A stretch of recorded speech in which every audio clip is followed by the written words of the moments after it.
And Mammoth Headwear is sponsoring your post.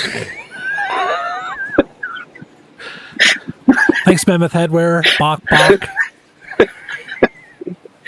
I know those thoughts weren't connected, but I really wanted to connect them somehow. Well, congrats, man. Thank you. Another child to indoctrinate with a love of Godzilla. Yes. Yes. Yes, he said, with fire in his eyes. Another child to indoctrinate with Godzilla. Absolutely. Title. Should we get going? Yeah, dude. What are we talking about today? Well, I think first I need to do an intro. Hi, everybody. I'm Caleb. That's Brian. I'm Brian. This is the one about Godzilla movies, a podcast where we talk about Godzilla movies. We haven't done this bit in a minute, so I think I'm going to go over it again. The whole reason we're here is that Brian has never seen any of the Godzilla movies except for 2014, the first legendary Godzilla movie, legendary films, whatever. And then I grew up with them. Don't worry, I'll edit this out. What's in the show is in the show. I grew up with these movies and have seen all of them at least twice. Some of them I've seen a lot. Some of them I'd still like to just watch from time to time because they are, I don't know, they're great. They're like, I don't know if comfort is the right thing to me, but they're just movies I enjoy watching. So, it kind of, I don't know how we ended up talking about it, but it came to our attention that Brian had never seen these movies. I had seen all of them, and I said, dude, we should do a podcast. So here we are. And we've done, I don't know how many episodes we're on now, but this is 11, isn't it? Episode 11? 10, 11, 12, somewhere in there. Whatever it takes. Yeah, and so today's film that we are going to talk about is not... Well, Godzilla does not appear in it, but it is necessary to our canon. Godzilla's not in this movie. No. Oh, there's the cut scene. There's the post-credit scene, but that doesn't count either. Dang it, dude! Brian's one goal is to knock me off my topic via it's not ADHD. Difficult. It's not difficult at all. But yeah, you're right. Godzilla's not in this movie. He's not. But it's Mothra. It's his sidekick. His what people would say. I think there's a joke somewhere that they're in love in one of the movies, like in one of the ones we've seen recently. Yeah, I think like one of the legendary ones. They make a. So you're telling me that they. It's like one of the Marines says it or something. I swear. I think it's the same. It's King of the Monsters. I'm pretty sure. Because that's the one that she's in pretty heavily. Anyways. So we're watching this because this is one of the major kaiju and is a kaiju that appears in many other films in the future, and so it's a part of the shared universe. So we decided to include some of these ones that don't have Godzilla in them. Not all of the kaiju films we're including. There's some random ones that have really nothing to do with Godzilla movies, but yeah, Mothra will be very relevant in the future. So yeah, I think Mothra's in so many movies. She just shows up. But yeah, so we're gonna talk about Mothra. Before we jump in, I want to give a shout out to our Patreon, patreon.com/theoneaboutgodzilla movies, $5 a month. Otherwise, we're on YouTube. If you are listening to just the audio version of this and you want to watch a video of the two of us, YouTube, you can find us there, The One About Godzilla Movies. But let's break it down. This movie's from what? 1961. Ashiro Honda directed it, and I've got a quick TLDR breakdown of the movie for you.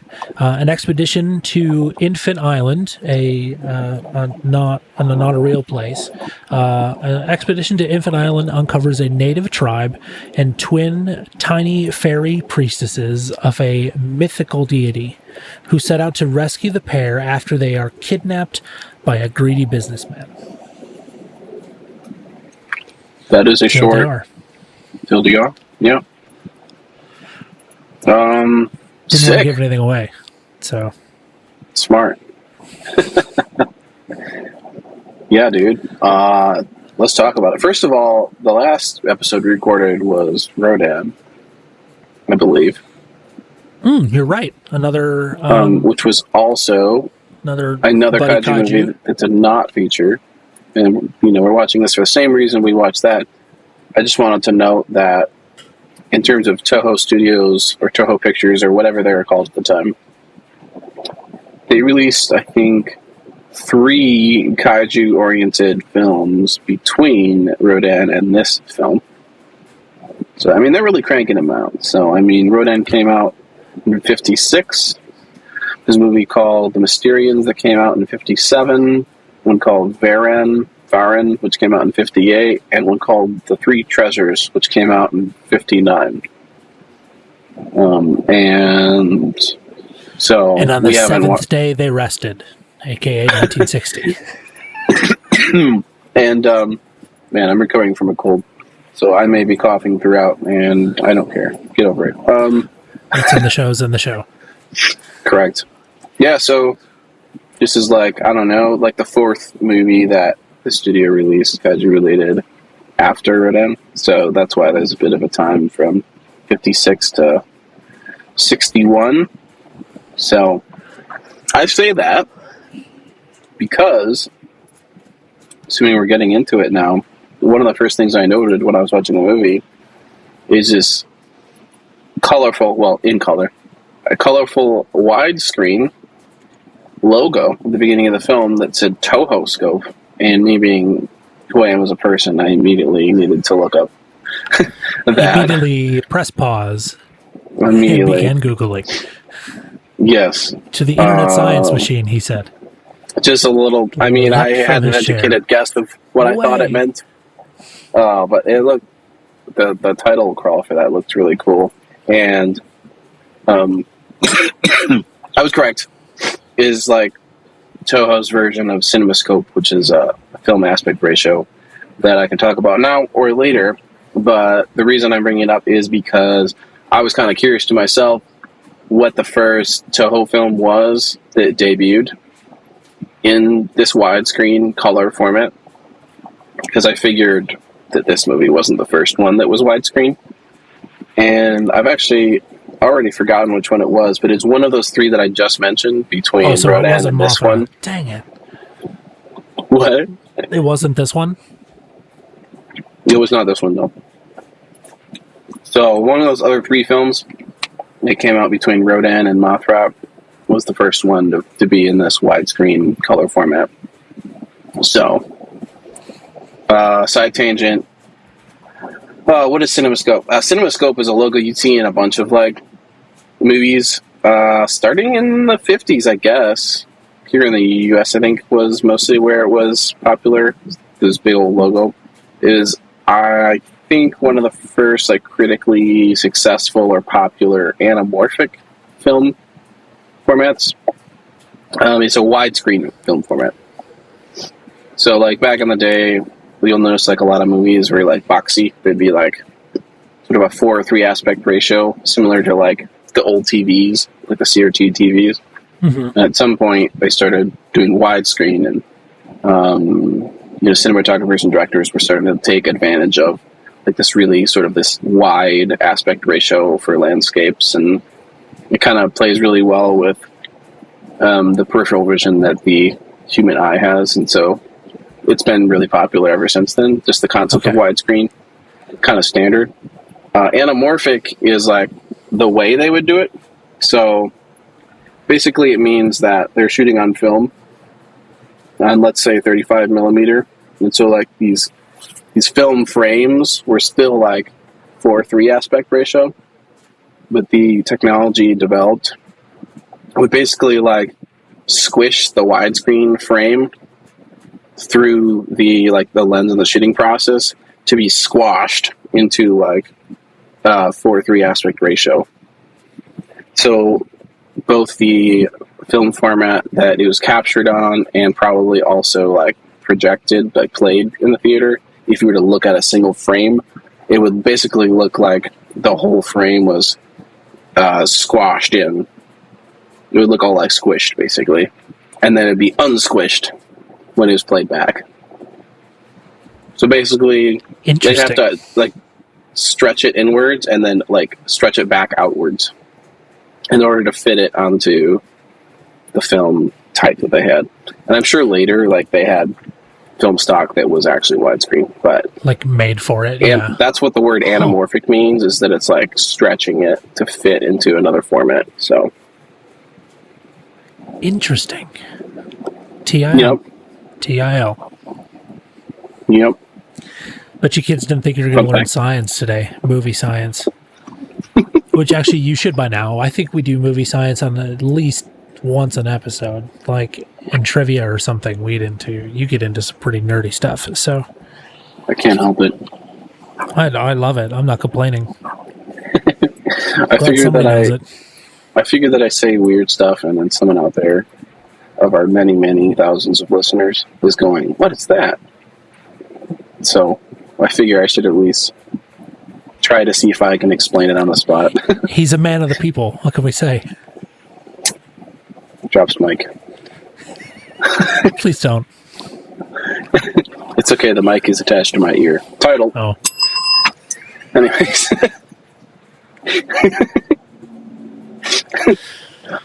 I always put my ribbon mic, and then I was like, I don't know if I really want it. Oh yeah, should we like address? Why does your camera look different today? Yeah. So hey, I'm in an undisclosed location somewhere in northern Michigan. He's in witness protection. This is not my normal. This is not my normal spot. I am here because it is what is required of me. He's a man on a mission. I am. I'm on a mission from God. I knew you were going to go there. Got a half tank of gas. It's dark and we're wearing sunglasses. Hit it. Pause for coughing. Title. Fine. Pause for coughing. Anyways. So yeah, should we get into some things we liked and didn't like? I'm not at home right now. This is the very, very torn down mobile rig. So sweet. Yeah, here we are. So Brian, you sound great. Well, thank you. At least that's it's the thanks same to future microphone. Caleb. Yeah, it really is. Thank you, me. Amazing. Big ups. So Brian, what did you think of Mothra? Let's get into it here, dude. This movie is weird. Not unlike I didn't like it. It's just, I think objectively it's really weird, dude. You can tell that it was made in the early 60s. I don't know, maybe some drugs were involved. There's just some whacked out stuff going on. Even down to like some of the music that's in the movie. Like the composer is playing around with some real trippy sounding synthesizers. It's just like woo, some of that is going on. Lots of theremin. There's definitely theremin just in there. Absolutely baptized in theremin, dude. Baptized in theremin, dude. Title. Baptized in theremin is a phrase I never thought I'd ever hear. It's my favorite. It's my favorite Guided by Voices album. Oh my gosh. Yeah, so weird film.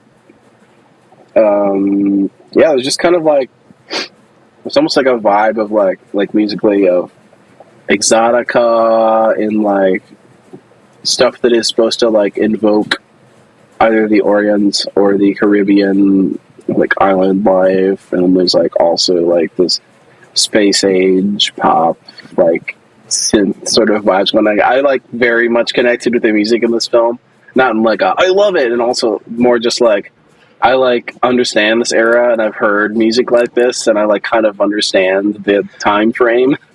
It's very much of its time, the sounds of this movie. A very old Bond, a little bit like. Yes, it did make me think of like some weird scenes in some of those early Bond films. Yeah, totally.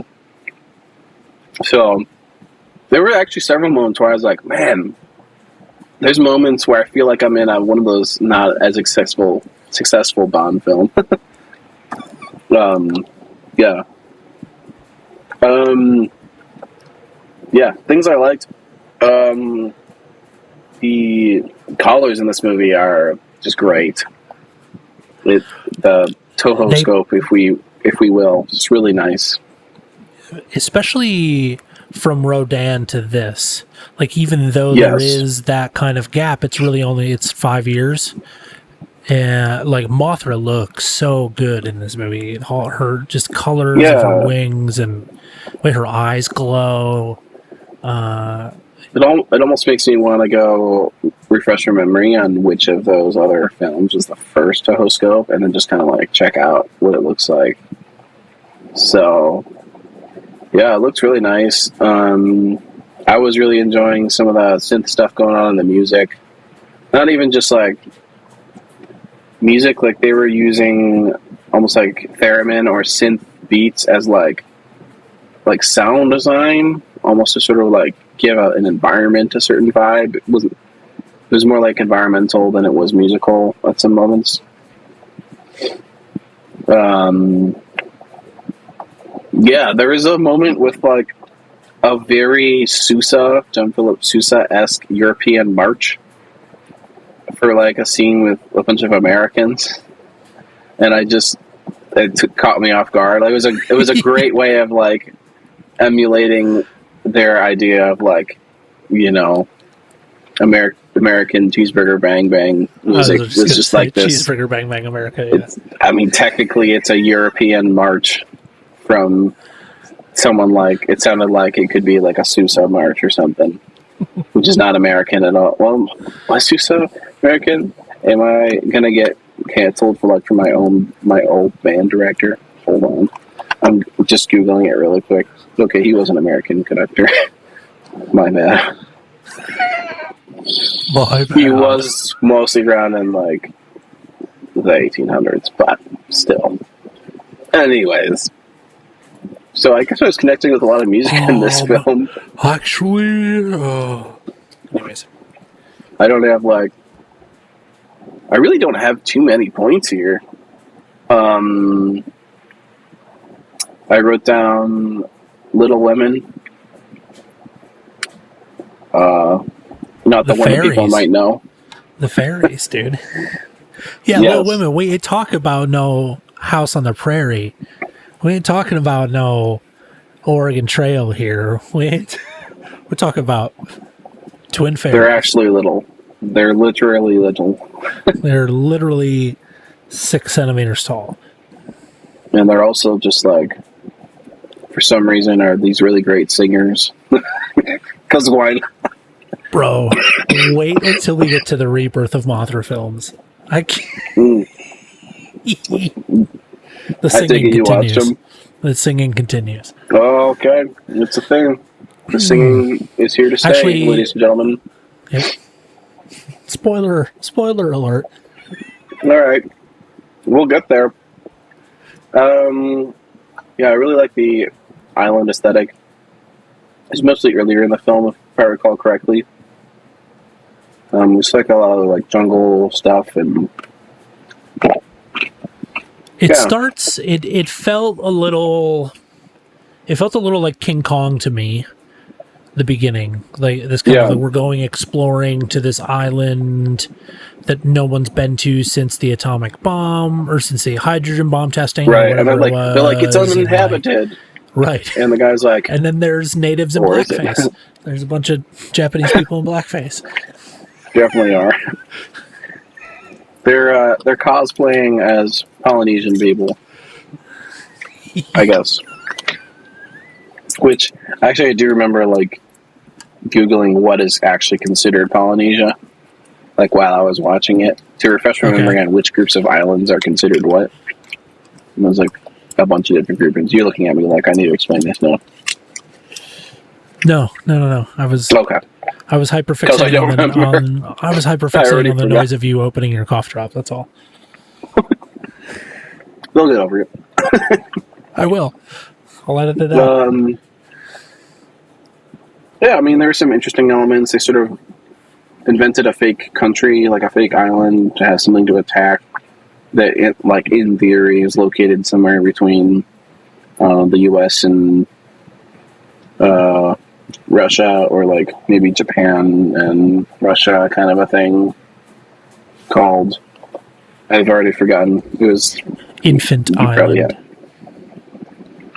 No, no, like the attack that happens at the end is from Rolisca is this country that they made up. Yeah, the other country, Rolisca. Yeah, and like has sort of like a government and a main city and sort of this invented flag. And they sort of invented it as a place for, I'm just going to call it the Mothra grub to attack.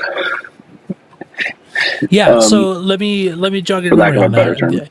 The idea was that like Infant Island was discovered, and Japan wanted to go like or whatever. Japan wanted to go explore it, and the Roliscan government was like, "Well, we also want to go explore it. Can we go with you?" And there were the two dudes that went.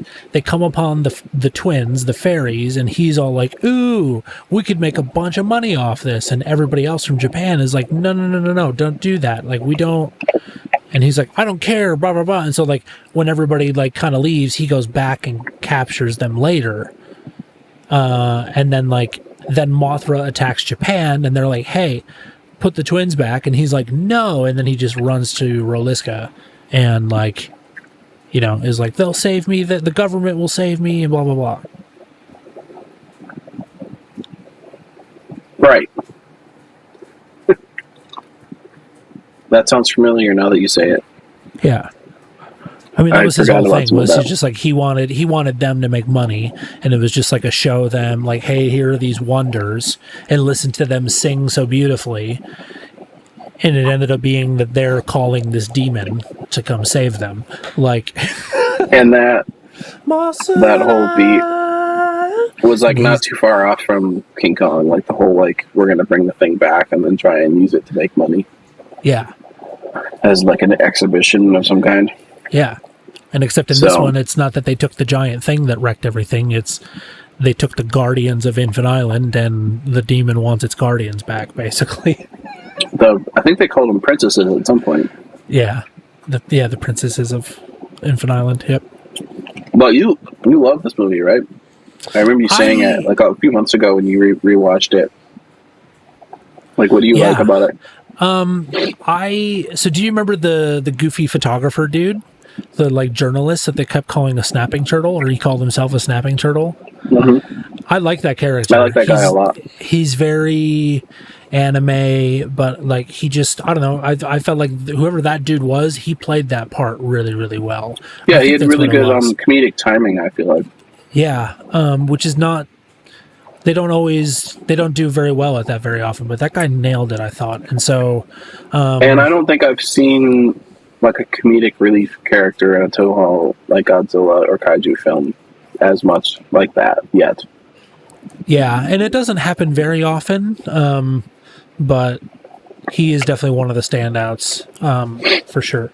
I forget that character's name, which is kind of a bummer. But yeah, I love that the Mothra theme song, or whatever you want to call it, Mothra. Yeah, I've like since I was a little kid, I've loved that little like, because the fairies, the twins, whatever you want to call them, they show up in pretty much any movie that Mothra is in, and they sing that song in almost any movie that Mothra is in. I just think it's a really cool melody in whatever scale that is. Yeah, I don't know. It's a really good, it's a good fantasy movie. It's like you said, it's really weird. It's real 60s. But it doesn't feel so, I think it's so far one of the most well-considered kaiju movies that Toho has done, in that like Mothra's origin or motives were very, very clear, and were not just it's angry because we set a bomb off on it. You know, she's here to get her her guardians back or whatever, and is literally only attacking because you took them off the island and they want to go home. And the real name is like Mothra, right? Yeah, Mothra. Yeah. Yeah. So Mothra is like the American title, but yeah, which in the legendary movies they call her Titanus Mothra is her name. So, but yeah, Mothra. And what's her name? Cool. 11 from Stranger Things says that. Because there's like the scientist that's all like, Titanus Mothra, but we like to call her, and then she whispers Mothra. Anyways, what else do I like about this movie? I don't know. I just thought, yeah, I like that. I think that reporter dude makes it. He really does. He just like, he shouldn't be on that expedition. He just shows up. He snuck on, right? He like snuck along with them. He sneaks onto the expedition, and then they're like, "What the heck are you doing?" He's like, "Well, like," and then they make him quote security or whatever. It's so funny. It's very random. A lot of things seem very random in this movie.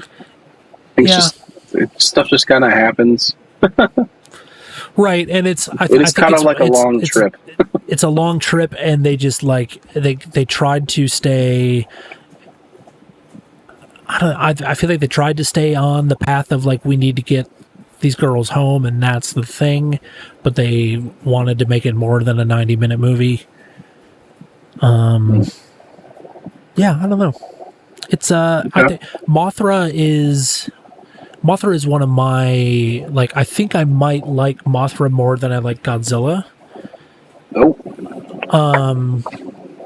Not that I don't, I don't know. That's just the way it is. I think Mothra, and I'm going to just put a period on that for now, and I'll explain later.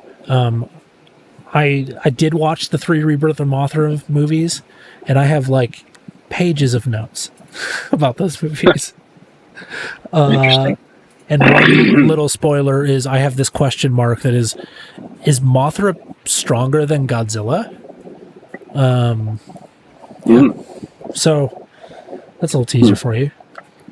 Yeah, I don't know. I just it's a weird movie. It's not insanely great, but it's just got a special place for me because it's the origin story of Mothra, and Mothra is one of if not my favorite kaiju, is right up tied with Godzilla. So, and like even unrelated to like the weirdness. Like, this movie, I think, had more of like a feminine energy to it. It like felt like, and I was looking through the trivia, and there was some intentionality to that. They were trying to like widen their audience a bit. Interesting. Is what they were saying. So, yeah, I mean, Mothra being sort of like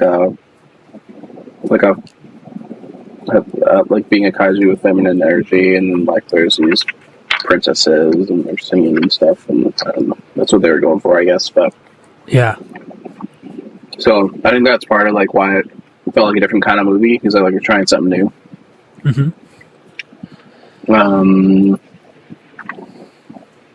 Yeah, the plot was just kind of a trip. Tell me more about that, because I don't feel that way, but I've seen it more than once, so it just kind of.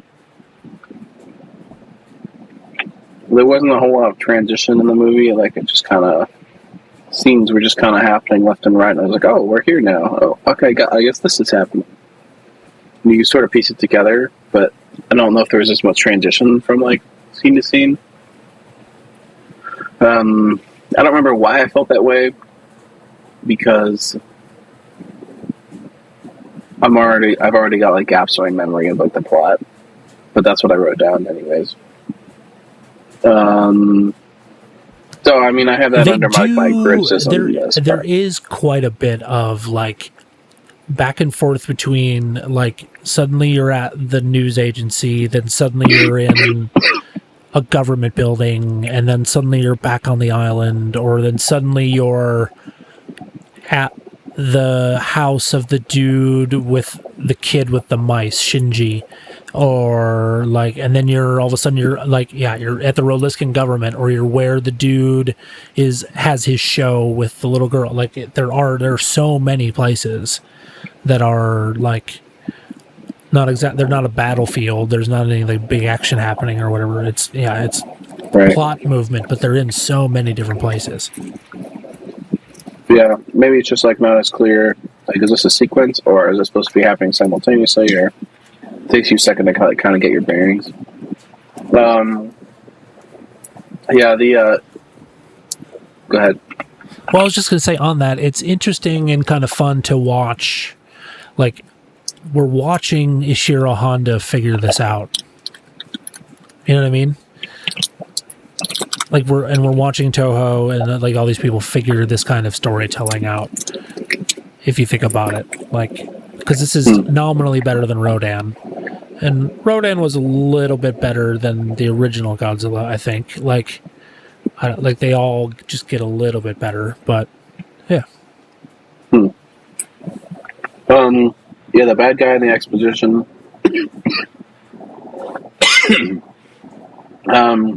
He was just like, he looked like the Wish.com like so version of top. Jeff Goldblum. Oh, like evil Jeff Goldblum? Yeah, like evil, yeah, just like Alibaba version of Jeff Goldblum. The guy who, like, takes the princesses.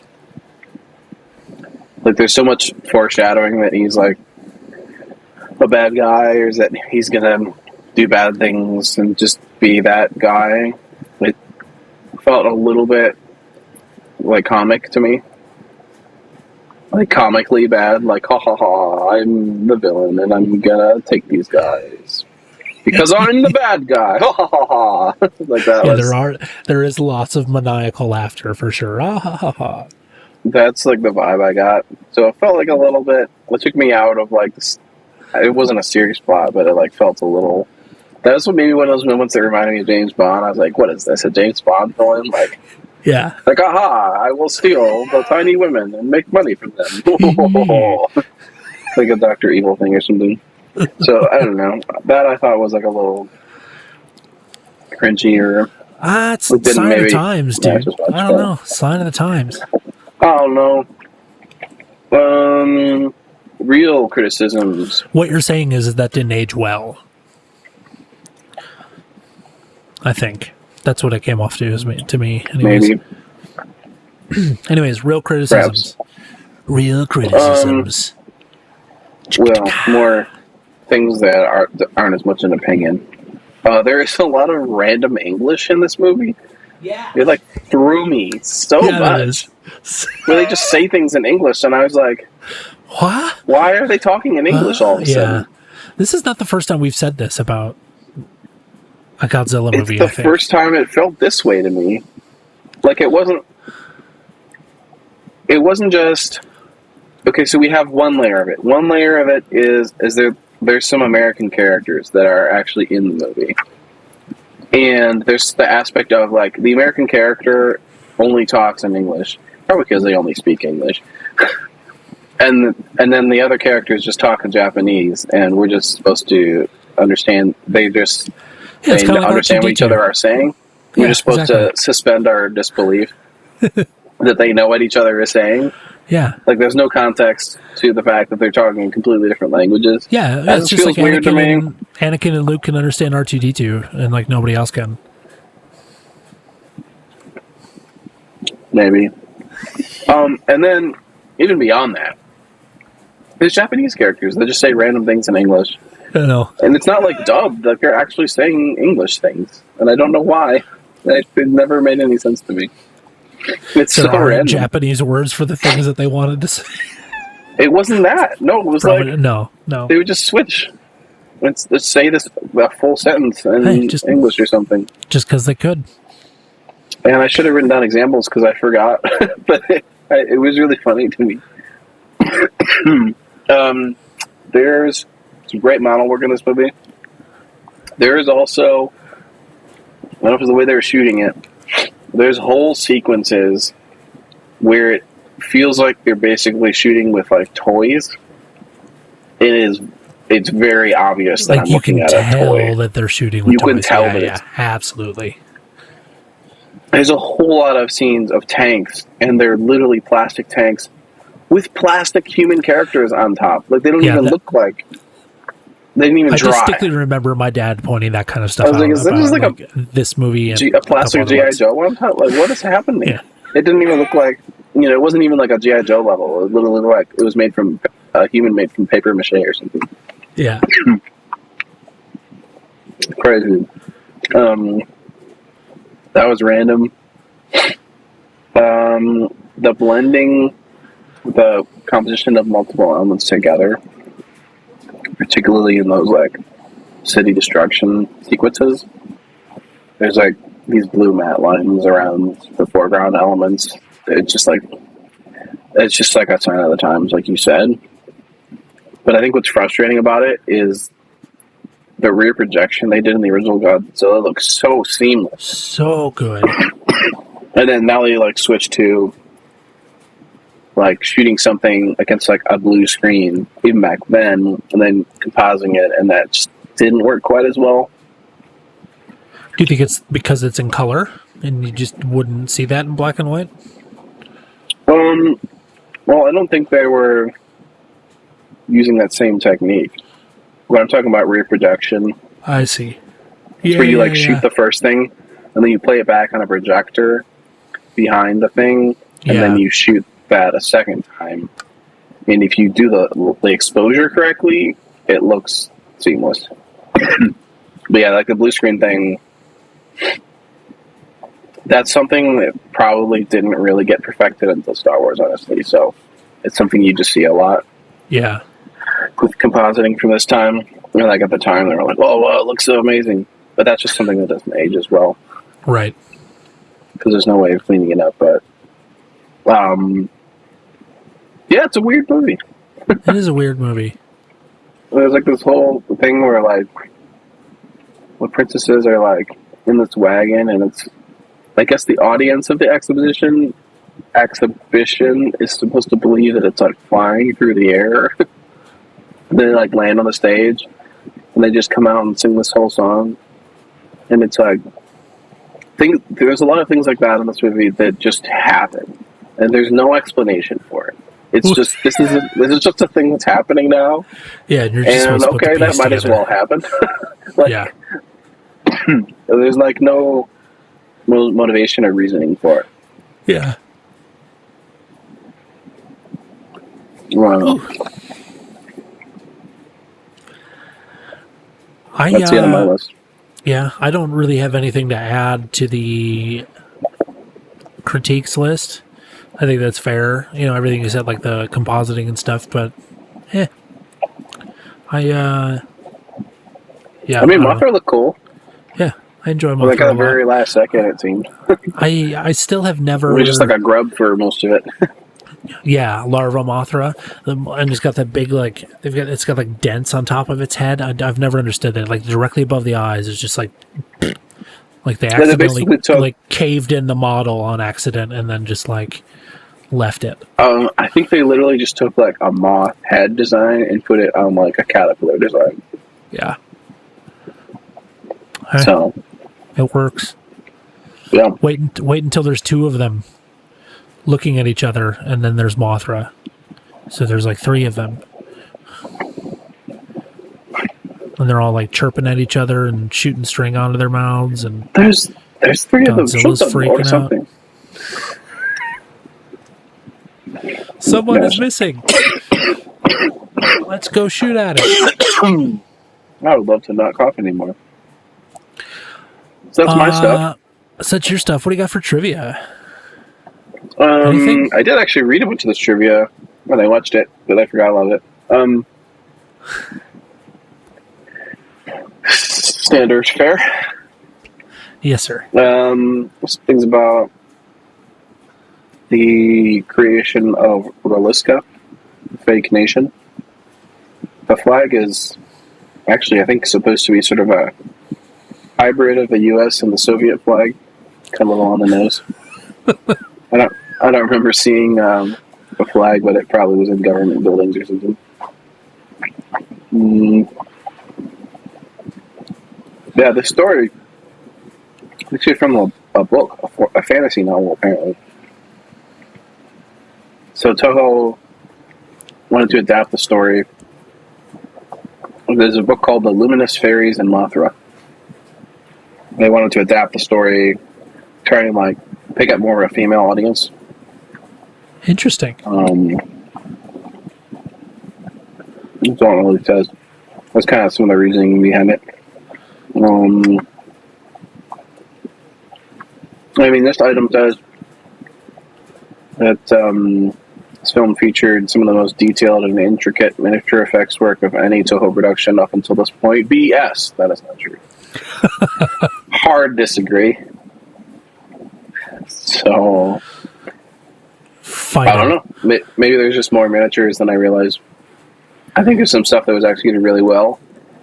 I think, as always, if you do really good at 80% and your 20% is like so bad that it takes the audience out of the movie, that's all they're going to remember is the 20%. That's all they're going to remember is the 20. That's a miss for me. Which I went on a VFX rant like a couple episodes ago, but it really doubles down on that concept of like people think VFX looks bad because they only notice bad VFX. They don't realize what most of they're looking at is VFX in modern piece. That is, yeah. It's that. There's probably like a term for that phenomena. Yeah, I mean, there's got to be because I experienced that with like as an audio like confirmation engineer. bias or something like that. Yeah, I guess, but like I experienced that as a live audio engineer. Like nobody notices that I exist until something goes wrong, or they can't hear something as well, or you know what I mean, like. And if everything goes off exactly according to plan and it all sounds great, nobody says a word to me and nobody knows that I even did anything. Right. Classic. I think this might be the first time that Tokyo Tower was featured in a kaiju film. They built a miniature of it and it got destroyed. So... I noticed they were getting more brand sponsors. I'm pretty sure there was a Honda logo in there at some point. Oh, really? On a building, yeah. Oh my god, I did not read this. The writer mentioned during the time he worked on the film, he was undergoing electroshock therapy. It is unknown if this had any effect on the story.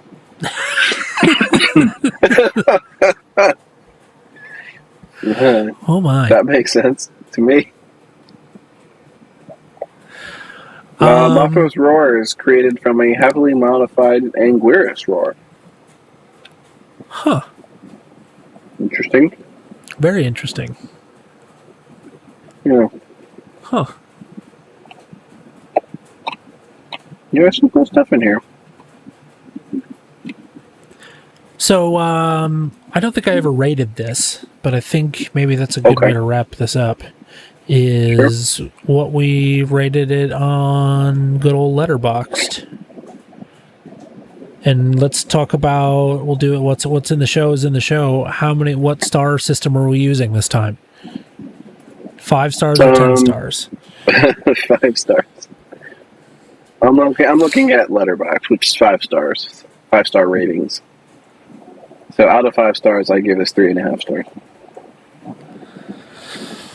Let's see. Mothra, 1961.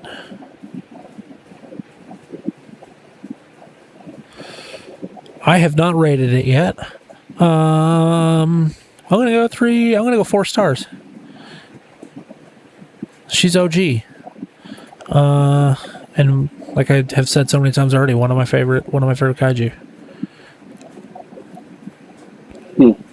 Yeah. Oh, I remember now why they... Okay, so here's how it all even starts. This ship, they like accidentally wreck on Infant Island. And they get picked up by a helicopter. There's some stragglers. Yeah, some people survive. The survivors get picked up, taken home, and they're like, well, the people on the island, blah, blah, blah. And the Japanese government was like, there's nobody on that island. And they were like, yeah, there's totally people on that island. Yep. Yeah, bro, there's totally people out there. Totally, man. Totally, dude. Yeah, 4 stars. Oh, gee. Well, hey, before we wrap this up, I've got follow-up, which should have been at the beginning of the program, but we're putting it at the end because we don't follow any kind of structure here. We talked in the Godzilla -1 episode about the shoes that they wore to the premiere and how they were like stilettos or whatever, but they looked like Godzilla's claw was the stiletto of the shoe. Yes, absolutely. If you are so interested, you can go to the Godzilla store. I believe it's godzillastore.us, but just use the Internet Science Machine. In fact, we'll put a link in the description. Yeah, if Kayla remembers to do that, Tippy Tail Lemon Tree. I can do that. I'll do it.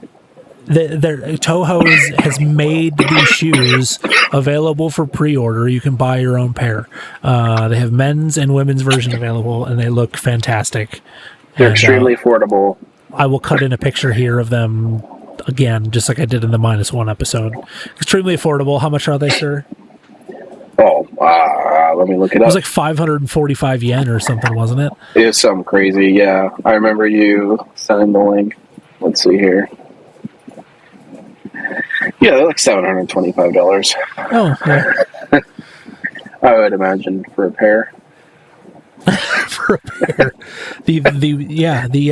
I'm just making assumptions here. The heeled pumps of Destiny are $650, and the dress shoes of Destiny are $725. That metallic Godzilla face shirt looks pretty sweet, though. I should probably look at that website. Maybe there'll be something cool. There's a Metropolis Godzilla shirt. Holy cow.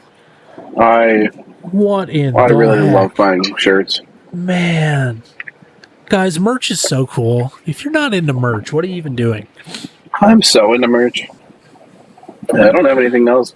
I tried to look up the budget for Mothra, and under that section, there's nothing for budget. And for how much money it made, it says $90. So I think that's incorrect. It made $90. Interesting. I think that information might be incomplete. Perhaps. Yeah, I think that maybe. Citation needed, as they would say. I thought maybe that might be in your TLDR, but I didn't have it this time. I apologize. As I pointed out earlier, I'm in an undisclosed location in northern Michigan. This has been the one about Godzilla movies.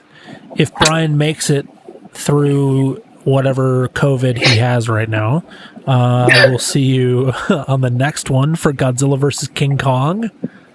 Yes. The original Thrilla in vanilla. And, okay.